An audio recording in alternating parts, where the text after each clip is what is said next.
बचपन में बच्चों को एक कविता सिखाई जाती है कि जल्दी ही सोने से और प्रातः जल्दी उठने से स्वस्थ होता है। प्रातः काल सूरज की प्रथम किरणों में व्यायाम करने से हड्डियों को विटामिन डी मिलता है, जिससे हड्डियां पुष्ट होती हैं। मेरे प्रिय भाई बहनों, आप सभी को प्रभु यीशु के नाम में जय मसीह की। प्रियो, हम आज ऐसे विषय पे बात करेंगे। आपके जीवन में जो घटी है, आपका शरीर स्वस्थ नहीं रहता है, आप अपने जीवन में परेशान रहते हैं। प्रियो, आज हम इसी विषय को लेकर आए हैं और आप इसी विषय पे आपको हम बताएंगे, परमेश्वर के वचन से सीखेंगे और आपके लिए प्रार्थना करेंगे। प्रियो, परमेश्वर आपके जीवन में वो आशीष देगा। प्रियो, जब हम परमेश्वर के सामने अपने जीवन को समर्पण करेंगे, परमेश्वर के सामने अपने आप को दे देंगे, तो प्रभु हमारी जीवन की रक्षा रखवाली करता है। वो जो है हम लोग को शरीर की स्वस्थ करता है और हम लोग की हड्डियों को पुष्ट करता है। एक वचन को सीखेंगे। वचन में एक लिखा है, नीति वचन 3:7 और 8 पद में लिखा है, अपनी दृष्टि में तू बुद्धिमान न बनना, यहोवा का भय मानना और बुराई से विमुख रहना, इससे तेरा शरीर स्वस्थ रहेगा तथा तेरी हड्डियों को पुष्टता प्राप्त होगी। आमीन। प्रियो, परमेश्वर का वचन हमें साफ साफ अपने शब्दों में सिखा रहा है कि अपनी दृष्टि में तू बुद्धिमान न होना, यहोवा का भय मानना। प्रियो, हम अपने दृष्टि में बहुत ही बुद्धिमान बनते हैं, बहुत ही समझदार बनते हैं, लेकिन परमेश्वर का वचन में कहता है कि अपनी दृष्टि में बुद्धिमान न बनना और यहोवा का भय मानना और बुराई से विमुख रहना। प्रिय, परमेश्वर यीशु मसीह कहता है कि यहोवा का भय मानना और जो लोग बुराई करते हैं उससे दूर रहना, तब तेरा शरीर स्वस्थ रहेगा और तेरी हड्डियां को पुष्ट प्राप्त होगी। प्रियो, जब हम परमेश्वर के भय में चलेंगे और परमेश्वर की दृष्टि में उसकी जो कार्य है उसको करेंगे, उसकी दृष्टि में जो अच्छा है वही करेंगे, तो परमेश्वर आपकी शरीर को स्वस्थ रखेगा और आपकी जो हड्डी है उसको पुष्ट करेगा, यानी मजबूत करेगा और आपके जीवन में कोई भी बीमारी परेशानी नहीं आएगी। इसके साथ समय पर खाना खाने से और अधिक पानी प्रतिदिन पीने से, प्रातः और संध्या घूमने से भी मनुष्य स्वस्थ रहता है। इसी प्रकार प्रियो, आत्मिक स्वस्थता प्राप्त करने के भी नियम है। परमेश्वर हमें वो नियम देता है कि हम कैसे अपने जीवन को स्वस्थ रख सकते हैं, कैसे हमारे शरीर को वो विटामिन मिल सकती है, कैसे हमारी हड्डियां मजबूत रह सकती है। मेरे प्रिय भाई बहनों, प्रियो, परमेश्वर का वचन हमें एक एक बातों को सिखाता है, तो हमें परमेश्वर के वचन को अमल करना चाहिए। वचन को ध्यान से सुनिए, परमेश्वर हमें क्या सिखाता है।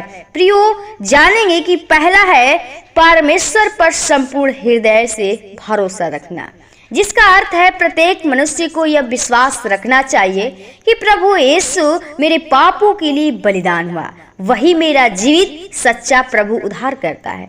यदि तू अपने मुख से यीशु का प्रभु जानकर अंगीकार करे कि परमेश्वर ने उसे मृत्यु से जिलाया, तो तू निश्चय उद्धार पाएगा। प्रियो, हमारा परमेश्वर उद्धार करता खुदा है और आपको उद्धार करने के लिए आया है। और दूसरा आपको बताता है कि अपनी समझ का सहारा न लेना। प्रियो, कहता है कि दूसरा रहस्य है कि हम हर कार्य को करने के लिए पिता परमेश्वर का सहारा लें। किसी भी बात को जानने या पहचानने के लिए पिता परमेश्वर से समझ प्राप्त करनी चाहिए। प्रार्थना के द्वारा हम इसे प्राप्त कर सकते हैं। प्रियो, हमें परमेश्वर की प्रार्थना करना है। परमेश्वर से जब प्रार्थना करेंगे तो परमेश्वर आपकी हर एक जो जीवन में परेशानियां हैं खत्म करेगा।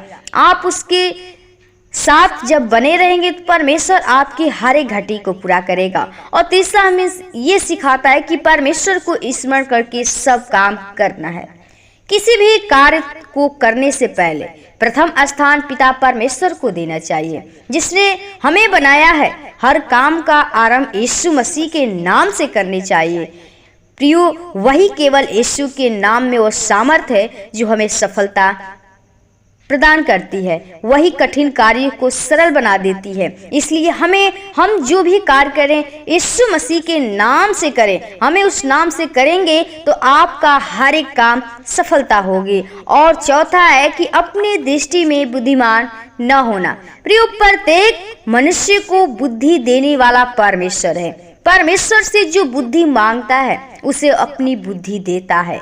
उसका वचन हमें बताता है कि मैं तुझे बुद्धि दूंगा और जिस मार्ग पर तुझे चलना है उसमें तेरी अगुवाई करूंगा। मैं अपनी दृष्टि तुझ पर लगाए रखकर तुझे संपत्ति दूंगा। प्रियो, हमारा परमेश्वर आपसे वादा करता है, अगर आप उसके साथ बने रहेंगे, उससे मांगेंगे अगर, तो परमेश्वर आपको जरूर वो बुद्धि, ज्ञान से, समझ से भरपूर करेगा। क्योंकि प्रियो, सच्चा पिता सिर्फ यीशु मसीह है और हर एक को वही चलाने वाला है, क्योंकि उसने इस जीवन को दिया है। और पांचवा सीखेंगे कि परमेश्वर यहोवा का भय मानना। सबसे मुख्य बात यह है कि परमेश्वर का भय मानना हमें जीवन में होना चाहिए। भय मानने का वास्तविक अर्थ है कि परमेश्वर की उपस्थिति का अनुभव करना, एहसास करना कि परमेश्वर हमें देख रहा है, हम क्यों बुराई करें। प्रियो, हमसे परमेश्वर से डर होना चाहिए। परमेश्वर से हम जब डर में रहेंगे तो हमारे जीवन से जो भी गलतियां हो रही हैं नहीं होनी चाहिए। तो परमेश्वर के आप भय में चलिए, परमेश्वर आपके जीवन को चलाएगा, परमेश्वर आपके जीवन में वो आनंद देगा और उसकी मृत्यु से जो आत्मिक मृत्यु नहीं होगी, आपके जीवन में कोई भी मृत्यु नहीं आएगी। जब आप परमेश्वर के भय के अनुसार चलेंगे तो आपके जीवन में मृत्यु नहीं आएगी। क्योंकि प्रियो, परमेश्वर हमारा दृष्टि करता रहता है, हमेशा निहारता रहता है। इसलिए परमेश्वर की ओर निगाहें करके आप बने रहिए। और छठवां हमें बताता है कि बुराई से विमुख रहना। हमारा परमेश्वर इतना पवित्र है प्रियो कि वह बुराई को देख नहीं सकता है, वो बुराई करने वालों से दूर ही से मोड़ लेता है मुंह। बाइबल एक बात सिखाती है कि तेरी आंखें ऐसी शुद्ध हैं कि तू बुराई को देख नहीं सकता और न तू दुष्टता पर दृष्टि कर सकता है। हम बुराई को त्याग कर प्रभु यीशु अपने जीवन में ग्रहण कर ले, जिससे हमारी आत्मा, शरीर स्वस्थ और भला चंगा रह सके। मेरे प्रिय भाई बहनों, प्रियो, अपने जीवन को पवित्र करिए, शुद्ध करेंगे, आप उस दुष्टता से मुंह को मोड़ लेंगे। परमेश्वर आपके जीवन को, आपके शरीर को स्वस्थ और हमेशा चंगा रखेगा और आपके जीवन में हमेशा कोई भी परेशानी, दुख नहीं आएगी। कि परमेश्वर पे विश्वास करिए, परमेश्वर पे भरोसा करिए, क्योंकि पिता हमारा सच्चा है और वही आपको वो बुद्धि, ज्ञान, समझ दे सकता है। तो आज का ये 5 वचन अपने हृदय में, जो परमेश्वर की वाणी है, अपने हृदय में लागू करिए और परमेश्वर के साथ बने रहिए, परमेश्वर के साथ प्रार्थना करिए और प्रभु के वचनों को ध्यान से सुनिए और अपने हृदय में रखिए। तो प्रिय प्रभु यीशु मसीह आपको इस वचन के द्वारा आशीष दे। और आइए हम प्रभु से प्रार्थना करेंगे जो ये सुंदर दिन को दिया है। हम प्रभु को धन्यवादित करें और उसकी बड़ाई करें और उससे प्रार्थना करें। अगर आपके जीवन में जो आप कमजोरी में हैं, आपका जीवन वो परेशान है, दुख तकलीफ में है, तो प्रभु से आइए हम प्रार्थना करते हैं। धन्यवाद, धन्यवाद और राजाओं के राजा और सृष्टिकर्ता, उद्धारकर्ता, जिनके स्वामी खुदा, प्रभु हम बड़ी नम्रता और दीनता के साथ तेरे महान चरणों में आती हूँ खुदा।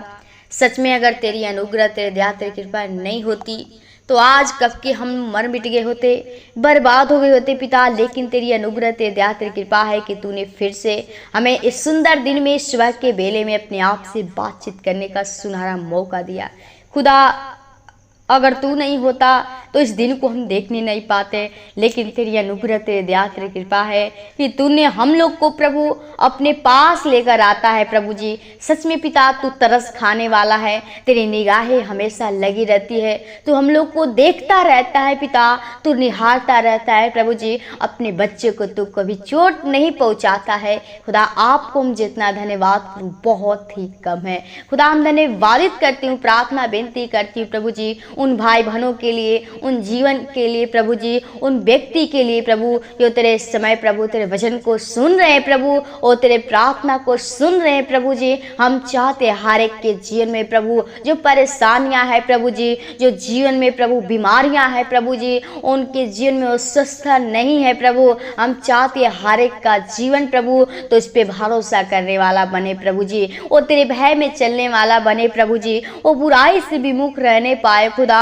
वो प्रभु जी वो अपनी समझ का सहारा न लेना पाए प्रभु जी। हम चाहते हर एक के जीवन में तू अगुवाई कर प्रभु जी, हर एक के जीवन में तेरा जो वचन है प्रभु वो कार्य करने पाए और हर एक लोग तेरे वचन के अनुसार चल सके प्रभु जी, वो तेरे नाम की बड़ाई प्रशंसा स्तुति कर सके, क्योंकि प्रभु तू हमें जीवन को बचाने के लिए आया। और हम चाहते हर एक के जीवन में ओ प्रभु अपनी शांति दे प्रभु जी, ओ अपनी चंगाई दे, ओ अपने प्रभु लहू के द्वारा हर एक पापों को धोकर शुद्ध कर पवित्र कर, ताकि तेरे नाम की स्तुति तेरे नाम की बड़ाई कर सकता।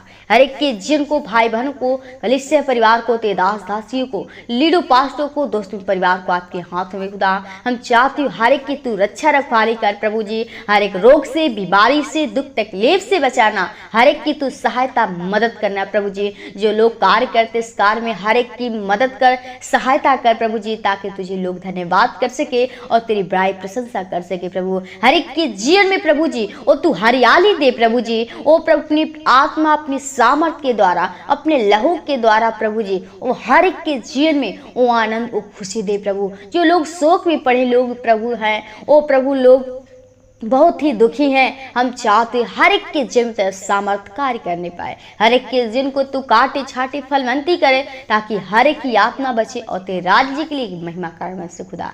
हर एक के जीवन को, भाई बहन को, कलीसिया परिवार को, तेरे दास दासियों को आपके हाथों में प्रभु चाहते हैं हर एक को प्रभु शैतान के बुरी चाल से, लालच से, विचार से, पाप से बचाना, ताकि हर दुष्ट आत्माएं की शक्तियां छूने न पाए खुदा। जीवन को शरण पर आनंद लो की पान छिपाते हैं। धन्यवाद के साथ विनती प्रार्थना प्रभु यीशु के नाम से मांगते हैं, सुन और दया से कबूल कर, आमीन आमीन।